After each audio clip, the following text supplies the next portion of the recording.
இன்னைக்கு வந்து என்னோட ஹேட்டர்ஸ்க்கான பதில் தான் நான் இந்த வீடியோவில் கொடுக்க போகிறேன். இந்த மாதிரி வீடியோ இதுக்கு முன்னாடி நான் போட்டதில்லை, போட வேணாம் அப்படின்னு தான் நினச்சேன். பட் இருந்தாலும் ஒரு சில காரணத்தினால இந்த வீடியோ நான் போடுறேன். நம்மளோட வீடியோஸை பார்க்குறவங்களா இருந்தாலும் சரி, நம்மளோட சப்ஸ்கிரைபராக இருந்தாலும் சரி, நான் போடுற வீடியோஸில் ஏதாவது கண்டென்ட்டில் நீங்கள் ஏதாவது ஒன்று தப்பாக பார்த்துருக்கீங்களா அப்படின்னு சொல்லிட்டு சொல்லுங்கள். ஏன் இப்படி சொல்கிறேன் அப்படின்னா, நம்ம போகிற வீடியோஸ்க்கும் ஒரு சில ஐடியிலேருந்து வர்ற கமெண்ட்டுக்கும் சுத்தமாக சம்மந்தமே இல்லாத ஒரு கமெண்ட்டாக இருக்குது. அந்த கமெண்ட்டை பாசிட்டிவாக எடுத்துக்கிறதா இல்லை நெகட்டிவாக எடுத்துக்கிறதானே தெரியல. ஒரு சிலர் நினைக்கலாம், கேக் வீடியோஸ் போட்டுட்டு இருந்தீங்க, இப்போ விளாக்ஸும் அதிகமாக போடுறீங்க அப்படின்னு. நம்ம சேனல் ஓப்பன் பண்ணையிலேயே நம்ம வந்து கரெக்டாக போட்டு சேனலோட ஐடி வந்துட்டு அஹானா கேக்ஸ் அண்ட் விளாக்ஸ்ன்னு தான் டைட்டில் போட்டு நம்ம ஓப்பன் பண்ணியிருக்கோம். ஸோ அந்த சேனலுக்கு நேமுக்கு ஏற்ற மாதிரி தான் நான் கேக்ஸை பற்றியும் போட்டுட்ருக்கேன் வீடியோ.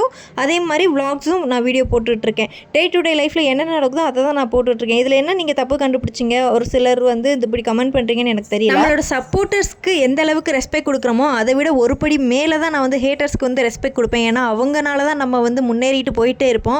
இது அவங்களுக்கே தெரியாமல் நமக்கு அவங்க பண்ணுற ஒரு நல்லது தான். ஸோ வீடியோ பிடிச்சா மறக்காம லைக்